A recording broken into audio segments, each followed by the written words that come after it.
So this is just a quick one on today's major breaking news, which is that Abu Bakr al-Baghdadi appears to have finally been killed. This was an American-led operation, and Donald Trump has made the announcement, and there's some echoes, of course, of the killing of Osama bin Laden, and it is fair to say Baghdadi's the most prominent terrorist since then.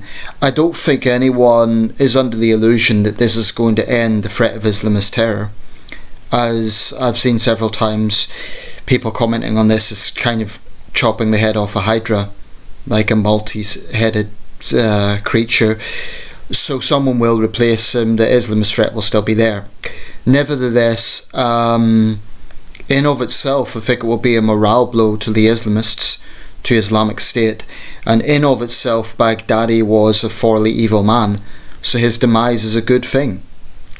Trump said he was whimpering as he was pursued by the dogs. I assume that's part of the American unit. As always with these things, the precise details, there's going to be some conflicting reports.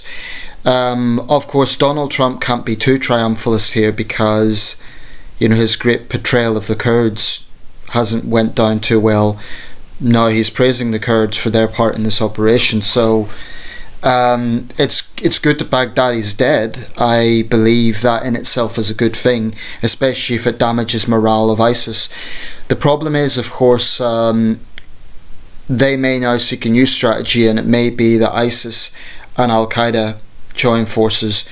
There'll probably be some attempt at a reprisal attack, but I'm not sure what sort of scale that will be on. So it'll be interesting to see how this develops. There were previous reports that Baghdadi had been killed in Russian airstrikes, but they weren't confirmed. This appears to be for sure this time. So it's kind of like a small victory in a big battle. It's big news because he was the world's most notorious terrorist. This was a man who personally engaged in some sadistic murders. Of course, Russian state media and Assad state media claim the West invented ISIS. I think that's a flawed argument. I think there's very little actual hard evidence that as a policy matter, Washington and London created ISIS.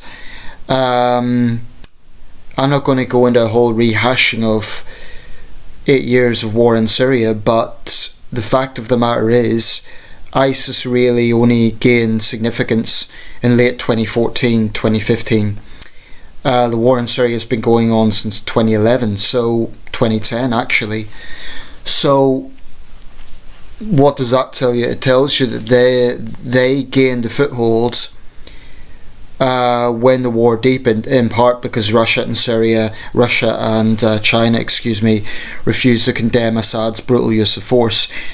I think the reason why the world isn't as... pretty much everyone agrees ISIS is a sadistic death cult. The West agrees, Russia agrees, everyone agrees with that. But the problem is when you have a nation state, when you have a government like the Syrian regime, which in my view is absolutely horrendous. This is a regime that has rained barrel bombs on women and children. Unfortunately, it doesn't carry the same sort of weight because it's internalised to Syria, whereas the atrocities committed by ISIS have been around the world. So a lot of people buy into the conspiracy theories that, Assad's just a good guy defending his country. I think that is the biggest lie, possibly of the 21st century. That Assad is a good guy, or at least that the narrative that everyone Assad is fighting against is Islamist terrorists. The men, women and children he has slaughtered ruthlessly in their tens of thousands and more, hundreds of thousands if we deem him at least largely culpable for starting this war, as I believe he is. The distortion and the outright lies in Russian state media and Iranian state media is grotesque, and it's the biggest lie, I believe, of modern times. Saying that the West created ISIS, there's no hard evidence for that as a policy matter. Like, the West as a policy created ISIS. I've yet to see hard evidence for that. But anyway, death of Baghdadi is a good thing in itself, but this isn't going to end a war, and it isn't going to end the fight against Islamist terror, but at least it will be a blow to Islamist morale. That in itself is a good thing.